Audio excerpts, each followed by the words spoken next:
This is exactly right. This episode is supported by FX's The Shards, a seductive drama from executive producer Ryan Murphy. Set in 1980s Los Angeles, the series follows a group of glamorous, deeply entangled high school seniors drawn into a life of wealth, beauty, parties, and excess. At its center is Brett, whose reality begins to unravel when the arrival of a new student coincides with a series of mysterious murders. FX's The Shards, now streaming on Hulu. Goodbye. Everyone loves the idea of spending an afternoon curled up with a good book. Well, grow up, because it's almost impossible. Luckily, you can take your next great story with you on Audible. Audible has a massive selection of titles to choose from, including This American Life, new books by Michael Connelly, along with classics from Agatha Christie, and so much more. Whether you want a mystery, a true crime story, or something completely different, there's always something new to listen to. New members can start listening with a 30-day free trial at audible.com/MFM. Audible, stories that speak to you. Goodbye. The best time to think about home security is before you need it. That's exactly why there's Simply Safe. Traditional home security only alerts you after a break-in has already happened, and that's too late. Simply Safe is changing that. Simply Safe's US-based live agents identify threats on your property and help deter them so intruders never get to your house. The system is customizable so you can build one that fits your home and your specific needs. The 24/7 professional monitoring is effective and affordable and won't lock you into a long-term contract. I think that's what's so scary for so many people is that long-term contract. And like, what if it turns out you don't like it or need it, but they don't have that because they know you'll like it and you'll know that you need it and feel so much safer when you have it. Like at this point in my life, I would never go without a security system on my house. I just feel safer with actually having Simply Safe around. There's a whole staff at Simply Safe that's waiting to talk to you and help you out. Right now, you can get 50% off your new system by visiting simplysafe.com/MFM. That's half off at simplysafe.com/MFM. There's no safe like Simply Safe. Goodbye.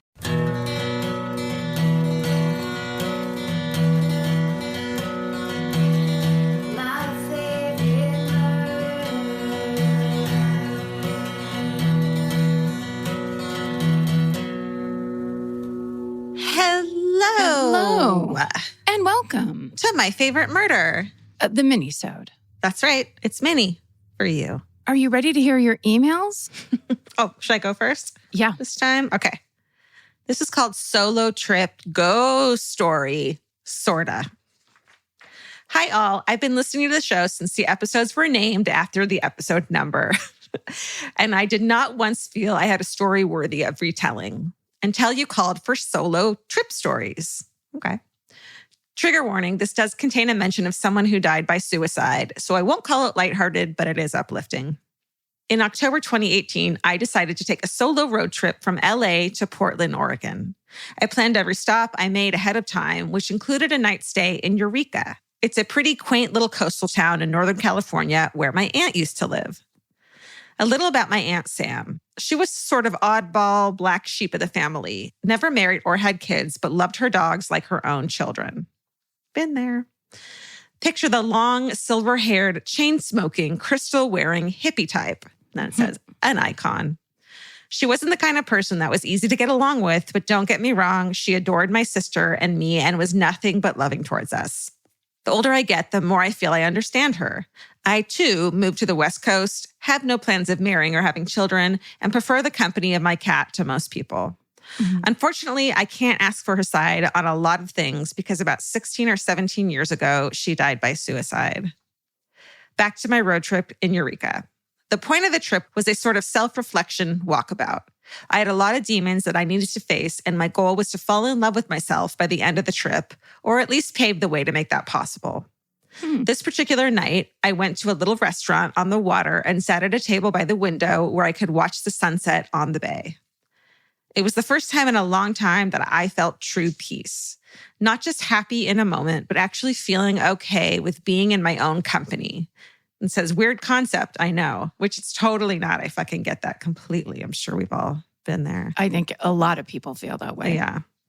At the end of my meal, I didn't want to leave. The restaurant wasn't full, so I wasn't taking space away from more customers. I wanted to treat myself to a second glass of wine, but immediately did the math with the budget I had for the trip. It wasn't looking good. I asked myself, what would Aunt Sam do? That woman loved her some wine and never missed an opportunity for a small indulgence. So the answer was obvious. But was I willing to sacrifice fast food lunch the next day for another glass? Before I could make up my mind, the waitress came by and told me that she had poured a glass of wine for someone, but poured the wrong one and didn't want to throw it out. She offered it to me. What are the odds? And not only that, it happened to be my favorite kind of wine, a Cab Sauv. I graciously accepted it, and when she left, I looked at the empty seat across from me. Though the restaurant was enclosed with no smoking, I suddenly caught a whiff of cigarette smoke and had the nagging feeling that I wasn't alone at the table.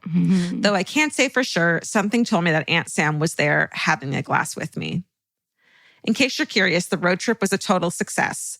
Though one weekend can't cure all the demons, it gave me a better sense of myself and the strength to later seek out a doctor and get on medication.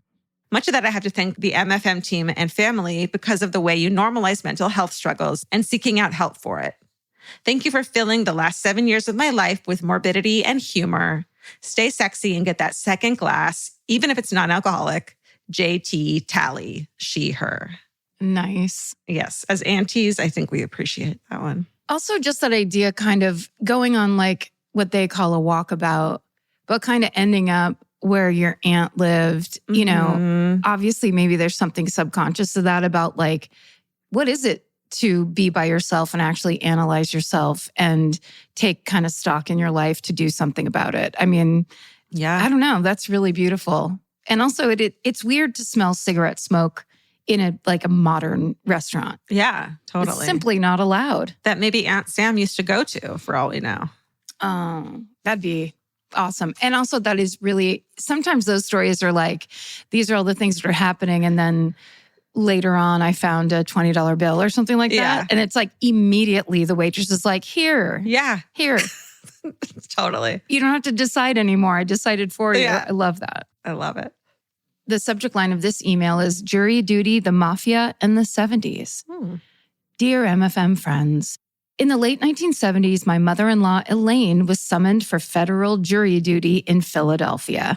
She was ultimately selected to serve as a juror for the trial of a man who was accused of smuggling cigarettes for the mafia. And the cigarettes were smuggled to avoid paying taxes. There was at least one witness on the inside, a mafia guy who would be testifying for the government. A few days into the trial, Elaine and her fellow jurors were suddenly whisked out of the courthouse by U.S. Marshals. They were each accompanied to their homes, instructed to pack a suitcase, and told to speak to no one. Oh my God. Yeah. The jury was brought to a hotel outside of Philadelphia. It was there that they learned that the guy who was to testify against the mafia had been found dead in the trunk of his car. He had been murdered, and due to the violent act and ongoing concern for safety, the jury would be sequestered and guarded for the remainder of the trial. A couple of days later, the jurors were all able to call home. During her phone call, Elaine told my father-in-law, Herman, that the jurors would gather together in the evening to unwind after the long day of trial. Having a cocktail would be nice, but there wasn't any alcohol available to them. Herman asked for a list of beverages the jurors would like, and because they lived the closest to the hotel, he was given permission to make a booze run. He dropped off the goods with the U.S. Marshals who were, quote-unquote, guarding the jury. LOL, I loved growing up in the 70s. It's so true. It's basically like, we can all agree, the federal government, these U.S. we can all agree that we need some brown liquor, right? In this situation. The end of a hard day? Come on. Yeah. It goes on to say, despite the brutal murder of a witness, the government's case proceeded, and 2 weeks later, the jury found the defendant guilty as charged. The jurors were thanked for their outstanding service and returned unharmed to their homes and lives. My mother-in-law is now 92 years old and remains active and sharp. My beloved father-in-law passed away in 2017. If called upon, Elaine would still make an excellent juror.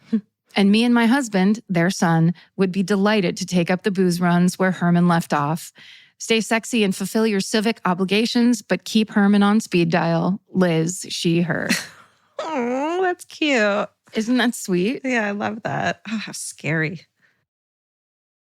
This podcast is brought to you by Squarespace. Every successful small business starts with someone saying, I wonder if people would actually buy this. Squarespace gives you everything you need to find out. From consultations to events and experiences, you can showcase your skills with a customizable website designed to attract clients and grow your business. With Squarespace's collection of cutting-edge design tools, anyone can build a beautiful, professional online presence that perfectly fits their brand or business. Get paid on time with professional invoices and online payments. Plus, streamline your workflow with built-in appointment scheduling and email marketing tools. Head to squarespace.com/murder for a free trial. And when you're ready to launch, use offer code MURDER to save 10% off your first purchase of a website or domain. Goodbye.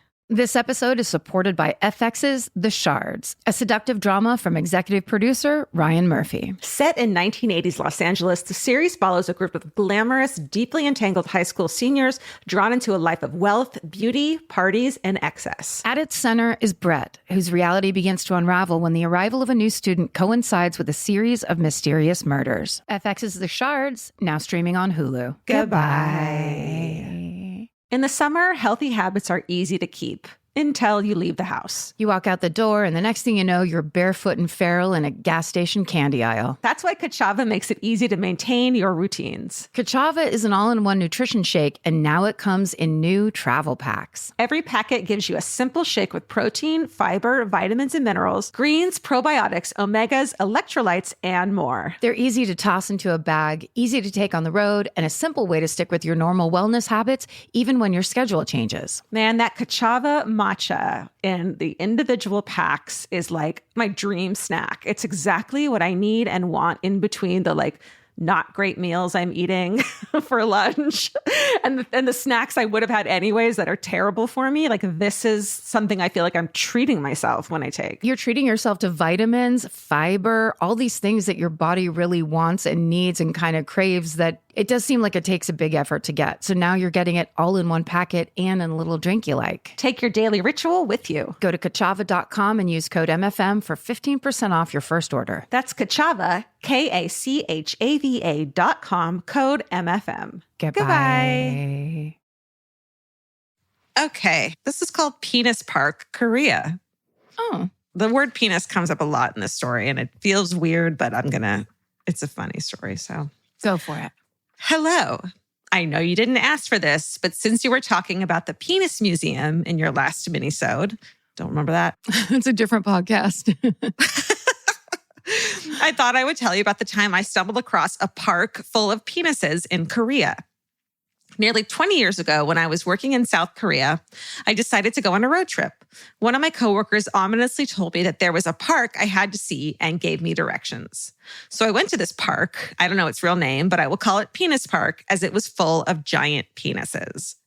I'm pretty sure whatever size penis you are currently imagining isn't large enough. Think 20-foot penis fountain that squirts water and then pops up into the air like the world's biggest erection.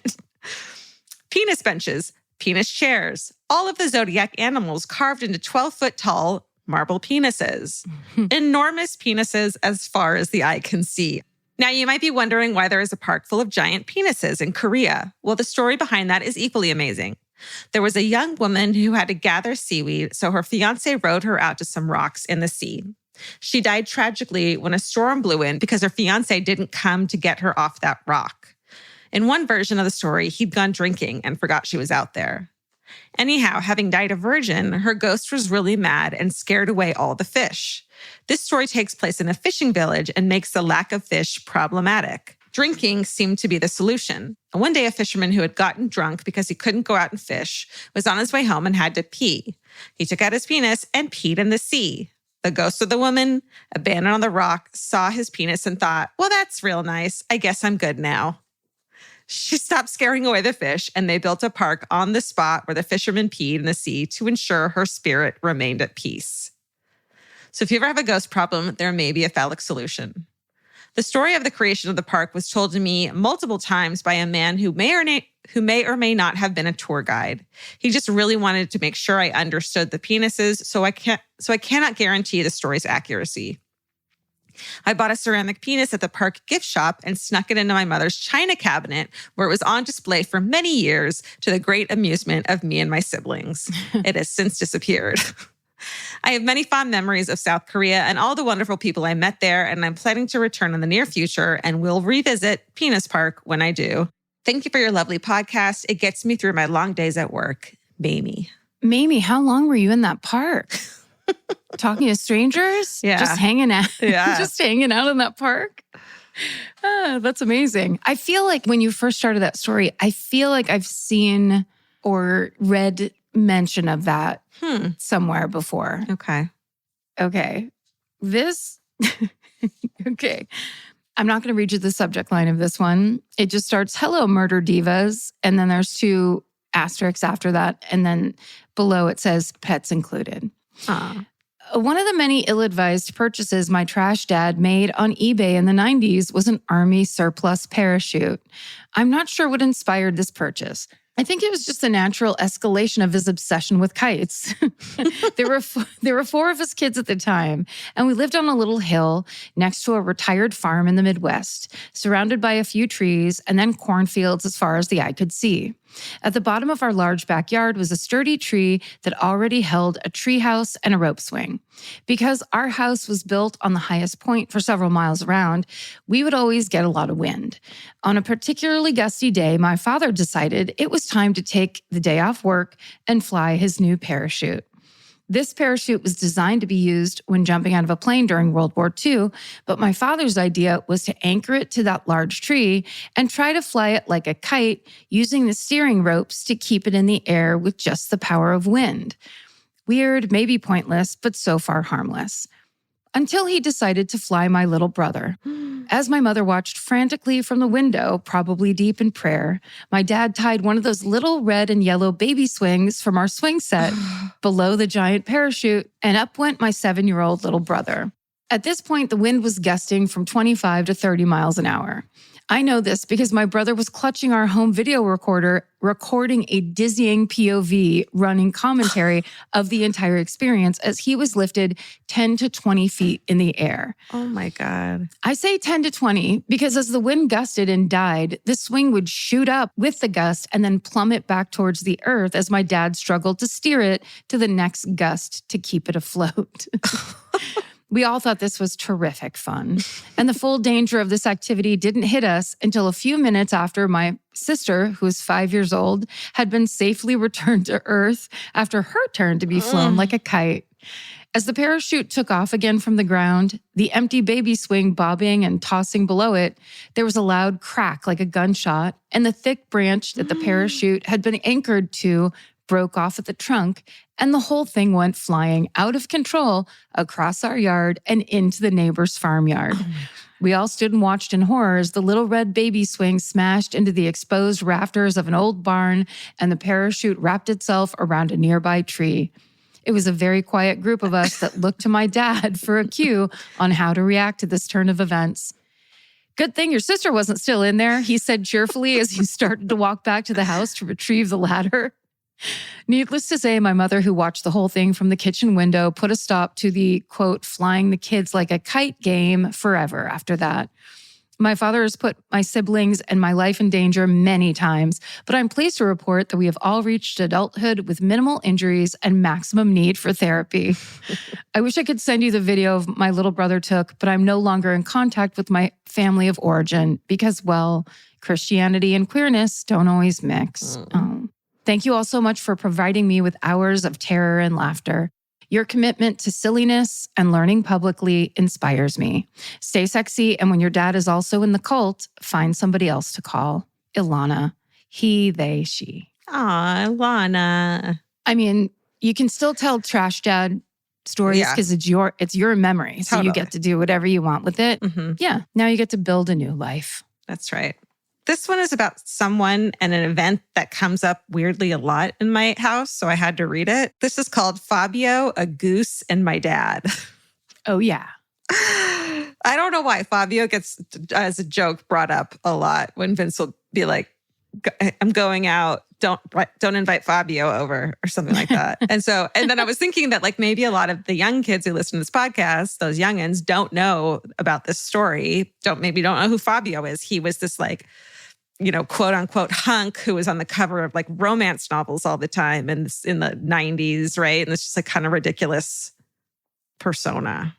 Yeah, he kind of was like less talented Arnold Schwarzenegger with long hair. Yeah, totally. Yeah. Yeah. Supposed to be sexy for some people. I don't know. And then he was just like in commercials, right? Yeah. I can't believe it's not butter. He became Oh, that's right. a parody of himself. Yes. Yeah. All right. Yeah, that's right. So this one is a story. Hello, best friends. So it's March 30th, 1999. My dad worked at Busch Gardens, Williamsburg in Virginia, and he had been busy as fuck working 14-hour days in preparation for the opening of the newest roller coaster, Apollo's Chariot. My dad had the coolest job of director of maintenance, so he was in charge of everything when it came to the rides in the park. For the roller coaster's first public ride, Busch Gardens had gotten none other than Fabio to go on the coaster dressed in Roman robes, surrounded by a train full of women wearing white robes. And then it says, insert Karen and Georgia explaining who Fabio is to the younger listeners here. Check. The train pulled out of the station and came back 2 minutes later, but something was wrong. Fabio was in the front row and was covered in blood, the woman next to him splattered with red. So what the fuck happened? Well, the first major drop of the coaster, which is a 210-foot drop with the train going about 70 miles per hour, and nearby Canadian goose had been nesting and at the exact perfect moment decided to set off and flew straight into the front of the coaster. This hit broke the bird's neck, killing it instantly, but its body bounced up and hit Fabio directly in the face. He got a cut on the bridge of his nose that luckily only needed 3 stitches, but things could have been a lot worse. Now, my dad worked at Busch for like 30-something years, and something like this had never happened. And of course, it happens to freaking Fabio. The only other story I remember him telling us at the dinner table was that someone came back into the station from another coaster with a live fish. Apparently, some bird had been flying with it and dropped it midair, and some lucky rider caught it. Caught a fish. So the next day, I'm in 5th grade. I tell everyone on the bus that Fabio got hit by a goose and my dad was there. And of course, no one believed me because what was that date? April 1st, 1999. That's right, April Fool's Day. It wasn't until the photo of Fabio re-entering the station covered in blood was plastered all over the newspapers that my friends finally believed it. Go look at it. It's fucking epic. Anyway, this is long enough, so I won't go into much of the aftermath, except that apparently Fabio was a good sport of it all. My dad and his team definitely had to play damage control, but at the end of the day, it was just a freak accident and Fabio walked away just fine. Thanks for reading, and remember to stay sexy. And if you're on a roller coaster going 70 miles per hour, duck. Cheers, Kate. Duck goose. That picture, I'm glad to hear that he took it well because the picture when they pulled back into the station, he looks pissed. Livid. And my friend Sam Moen has a tattoo of that on his upper thigh. It's the funniest thing I've ever seen. Oh my God, that's epic. It's great. It's really good. And he just kind of, it's that thing, if he's wearing shorts, he can just pull it up a little and show you his face. Yes. It's Fabio with blood on his face. Oh my God, how embarrassing. Face with a goose. It's so embarrassing. And he's also, I don't know, maybe that's when like kitschy stuff like that peaked because it's like I didn't realize he was wearing like a toga wherever they said like white robes. That's so goofy. Don't remember that either. With a bunch of women and what are you guys doing? 1999, what's up? This episode is supported by FX's The Shards, a seductive drama from executive producer Ryan Murphy. Set in 1980s Los Angeles, the series follows a group of glamorous, deeply entangled high school seniors drawn into a life of wealth, beauty, parties, and excess. At its center is Brett, whose reality begins to unravel when the arrival of a new student coincides with a series of mysterious murders. FX's The Shards, now streaming on Hulu. Goodbye. The future has an annoying habit of always showing up. That's why now is a great time to start planning ahead. Enter Acorns. Acorns is a smart way to give your money a chance to grow. You can sign up in minutes and start automatically investing, even if it's your spare change. The Acorns potential screen shows you the power of compounding and how your money could grow over time. You can quickly adjust how much you're investing every day, week, or month to make sure you're always building towards your goals. Whether you're just starting out or thinking about settling down, Acorns supports your big and small goals across every stage of life. Sign up now and Acorns will boost your new account with a $5 bonus investment. Join the over 14 million all-time customers who have already saved and invested over $27 billion with Acorns. Head to acorns.com/MFM or download the Acorns app to get started. Paid non-client endorsement compensation provides incentive to positively promote Acorns. Tier 2 compensation provided, potential subject to various factors such as customers' accounts, age, and investment settings. Does not include Acorns fees. Results do not predict or represent the performance of any Acorns portfolio.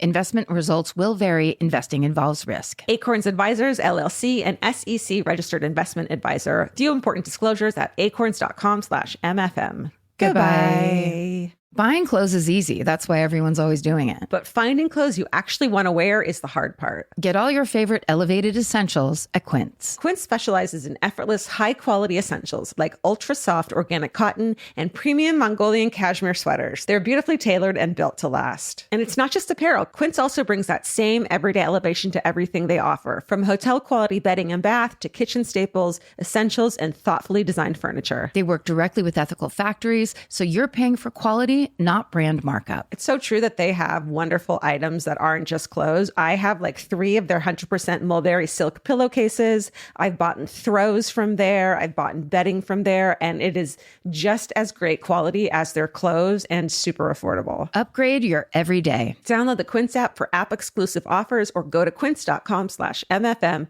Get free shipping on your order and 365-day returns. Now available in Canada and the UK too. QUINCE.com/MFM. Goodbye. Okay, I'm not going to read you the subject line. It says, "Hello, dear hearts.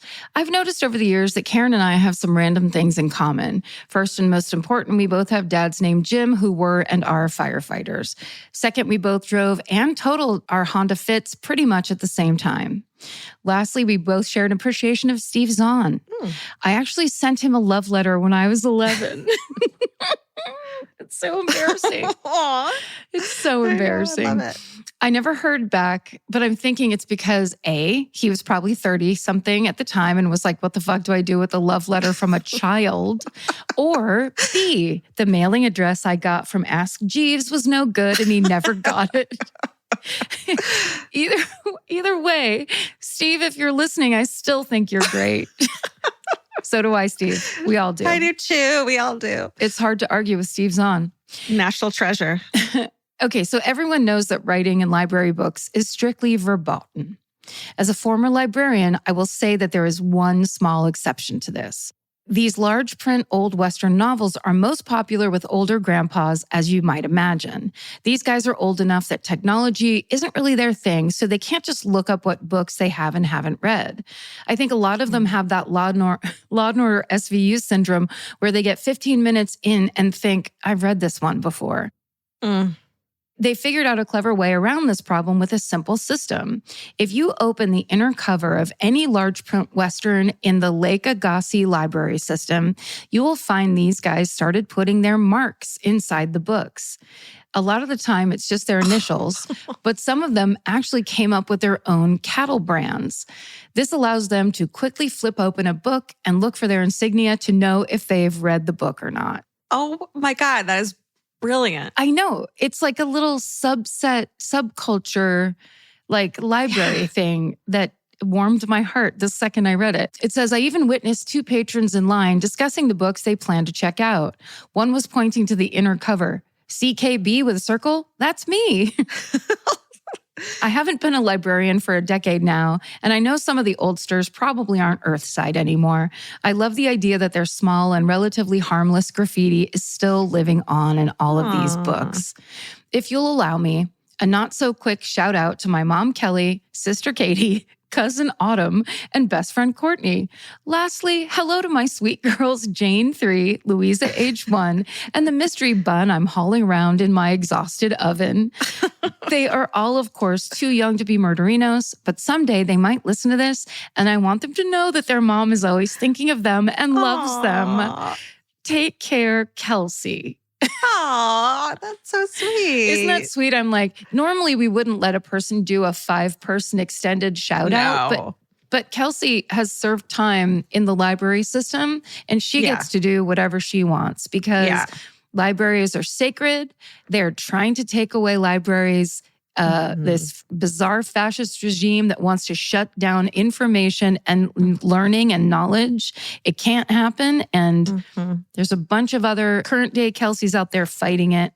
So we get to point that out anytime need be. Yeah, you can even shout out your in utero child. That's how much we appreciate librarians. For the future idea that someday her children are going to grow up and listen to this fucking podcast. Kelsey. Oh my God. You're high. No, when this podcast is over, we're deleting all of them. So they won't exist anymore. Goodbye. Get it now while you can. Force them to listen to it now while they can. Thanks for writing in, everyone. And keep writing in or write in for the first time. I don't know what your situation is. You know, any story that you have will pretty much probably read it. It's just how it goes. Totally. Yeah. And thanks for being a part of this. Stay sexy. And don't get murdered. Goodbye. Yeah, bye. Elvis, do you want a cookie?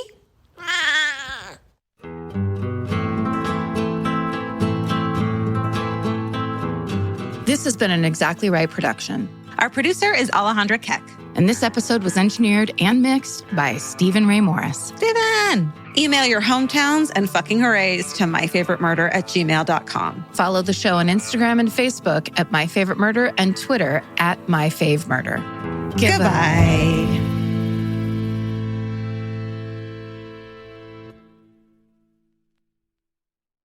The best time to think about home security is before you need it. That's exactly why they're Simply Safe. Traditional home security only alerts you after a break-in has already happened, and that's too late. Simply Safe is changing that. Simply Safe's US-based live agents identify threats on your property and help deter them so intruders never get to your house. The system is customizable so you can build one that fits your home and your specific needs. The 24/7 professional monitoring is effective and affordable and won't lock you into a long-term contract. I think that's what's so scary for so many people is that long-term contract. And like, what if it turns out you don't like it or need it, but they don't have that because they know you'll like it and you'll know that you need it and feel so much safer when you have it. Like at this point in my life, I would never go without a security system on my house. I just feel safer with actually having Simply Safe around. There's a whole staff at Simply Safe that's waiting to talk to you and help you out. Right now, you can get 50% off your new system by visiting simplysafe.com/MFM. That's half off at simplysafe.com/MFM. There's no safe like Simply Safe. Goodbye.